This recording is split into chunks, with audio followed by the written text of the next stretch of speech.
जय श्री श्याम दोस्तों, कैसे हैं आप सब। दोस्तों, जेठ के महीने में पीपल सींचने की कहानी सुनने से घर में अन्न धन का भंडार होता है और घर में सुख शांति आती है, अच्छा पुत्र होता है और जो लक्ष्मी है वो छन छन करती हुई आती है। और इसकी जब हम कथा सुनते हैं, पीपल की कथा जेठ के महीने में सुनते हैं तो उसका अमोघ फल मिलता है। चलिए शुरू करते हैं पीपल की कहानी। बोलिए विष्णु भगवान की जय। एक ब्राह्मण ब्राह्मणी थे, वो दोनों पीपल सींचा करते थे। जब जवानी थी तो पीपल सींच लिया करते थे, कोई दिक्कत नहीं होती थी क्योंकि उनके कोई औलाद भी नहीं थी।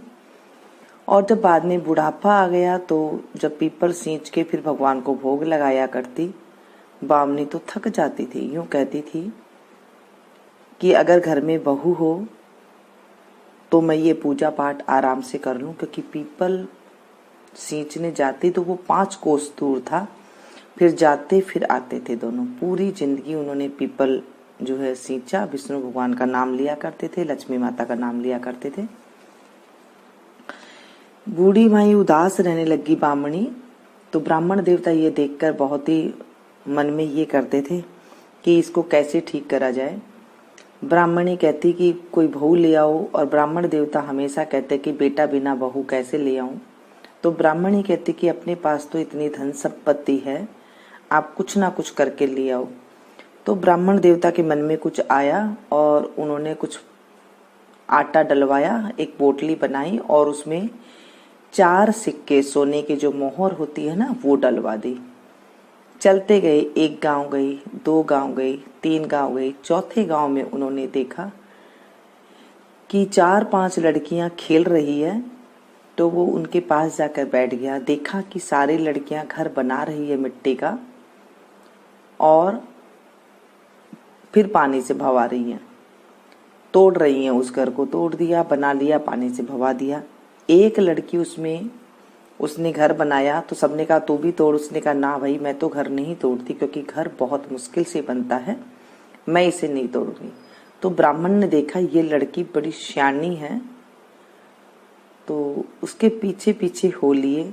जब सारी लड़कियां ने खेल खत्म किया तो सारी लड़कियां अपने अपने घर जाने को तैयार हो गई।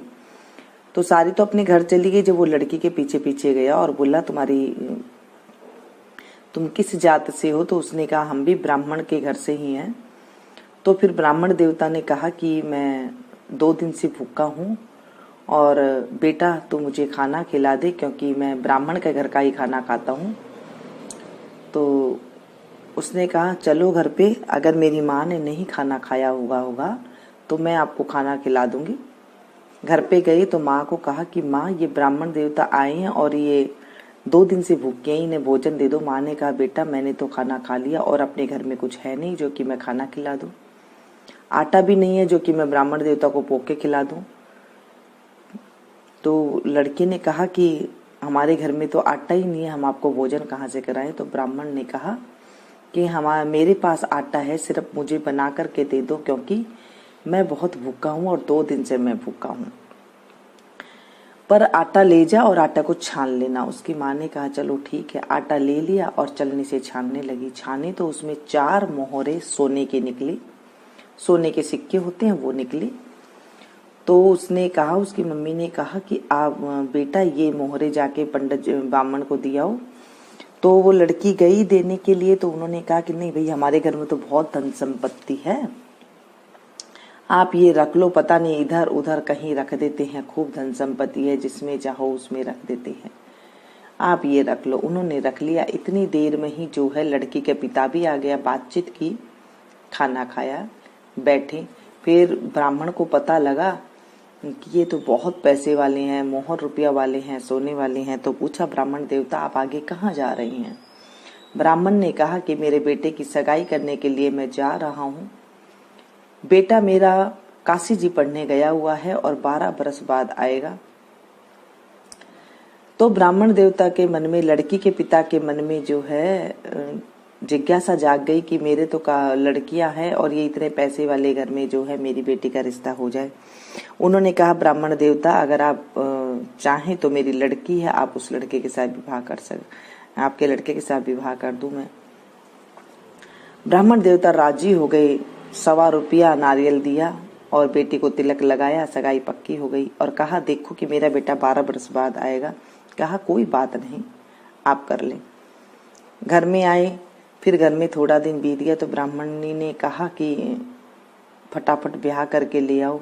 तो ब्राह्मण ने कहा ब्याह की चिंता तो लग गई है, ब्याह कैसे करें, शादी कैसे करें, किसके साथ करेंगे।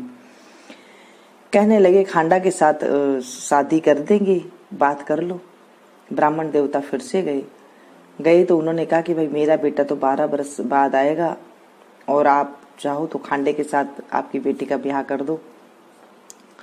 बेटी का पिता भी राजी हो गया। इधर ब्राह्मण देवता जो है खांडे के साथ जो है ब्याह करके घर में ले आए। बहू आ गई, छोटी सी बहू, सारे दिन फिरती रही, काम करती रही, उछल कूद करती रही, छम छम करती रही। अब सारे दिन वो काम करती, अच्छा साफ सुथरा काम करती थी। ब्राह्मण ब्राह्मणी आती तो अच्छा भोजन खिला देती और इस तरह से टाइम बीतता गया। पहले के जमाने में क्या था कि आग ही घर में नहीं होती थी। एक दिन आग खत्म हो गई तो वो भागी भागी छोटी सी बिंदनी गई पास में पड़ोसन के पास कि पड़ोसन मुझे फटाफट से आग दे दे, मेरे सास ससुरा आने वाले हैं, उनको मैं भोजन पकाऊं, भोजन उनके लिए बनाना है। उसने पूछा कि तू किसकी बहू है। कहते मैं तो, मेरा तो पति 12 काशी जी पढ़ने गया है, मैं उसकी बहू। उन्होंने कहा कि हमने तो आज तक इसका बेटा देखा नहीं, तू इसकी बहू कहाँ से हो गई, ये तो तुझे ऐसे ही ले आई है। उसके कान भर दिए। वो आई, सारा सोलह श्रृंगार उतार करके धर दिया, एक सफेद सी साड़ी पहन के बैठ गई है और खाना वगैरह अलूना सा बना के रख दिया है। जो खिचड़ी है अलूनी सी बना के रख दी, यानी कि उसमें नमक नहीं डाला और जली हुई खिचड़ी बना करके रख दी। सास ससुर आए, देखा आज घर का कुछ काम भी नहीं हुआ है और खाना मांगा तो जली हुई खिचड़ी दे दी, अलूनी खिचड़ी दे दी। कहा कि बहू आज तो खिचड़ी में नमक नहीं है। उसने कहा कि मैं तो सदा की अलूनी हूँ, तुम्हें तो आज ही अलूनी खिचड़ी मिली है। क्या बहू आज तो खिचड़ी जड़ी बड़ी है। क्या तो मैं तो सदा की जड़ी बड़ी हूँ, आज आपको तो आज ही मिली है। उन्होंने समझ गए कि आज तो बहू को पराई सीख लग गई।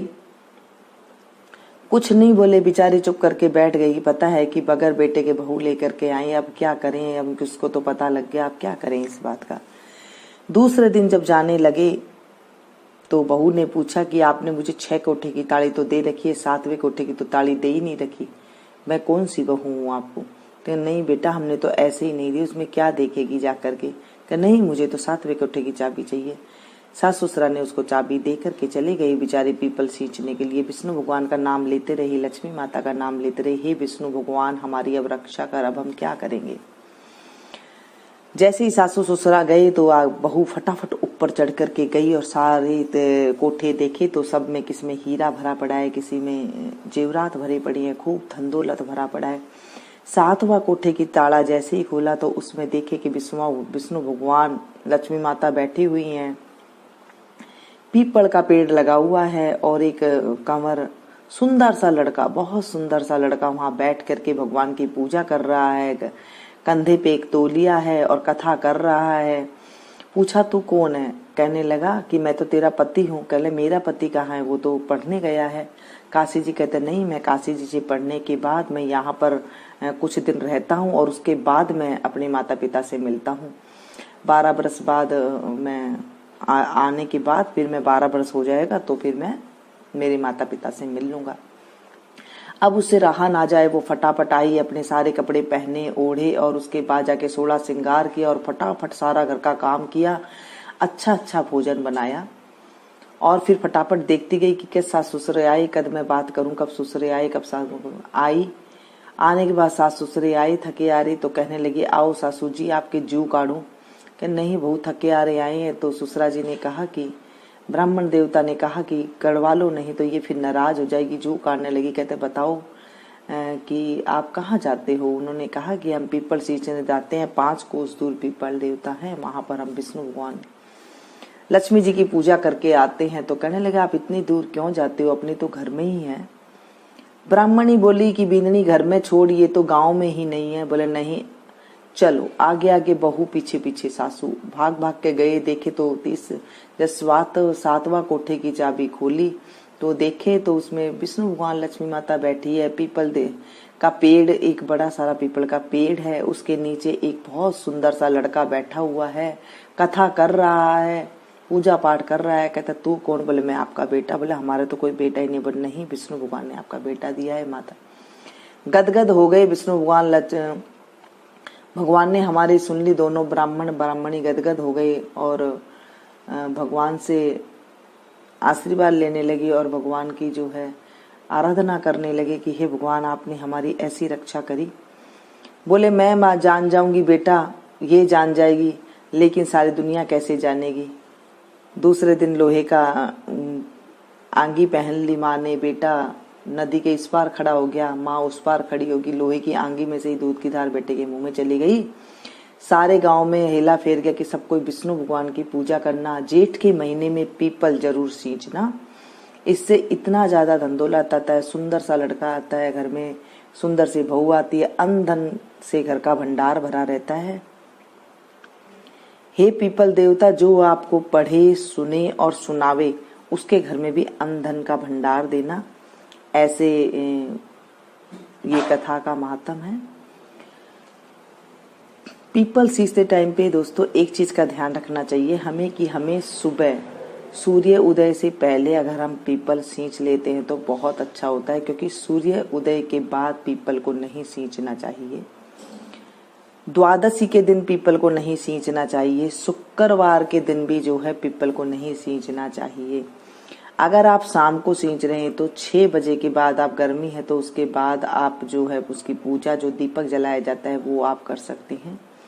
और अगर आप सूर्योदय से पहले सुबह नहीं उठ सकते हैं तो आप 9 बजे से पहले पहले जो है पीपल की पूजा कर सकते हैं, उसके बाद नहीं करनी चाहिए।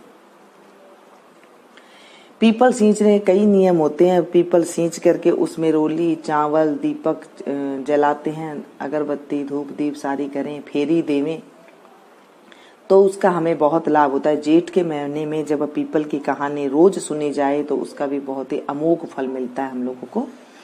तो ये कहानी आज मैंने आपको सुनाई है, पीपल की कहानी जेठ के महीने की।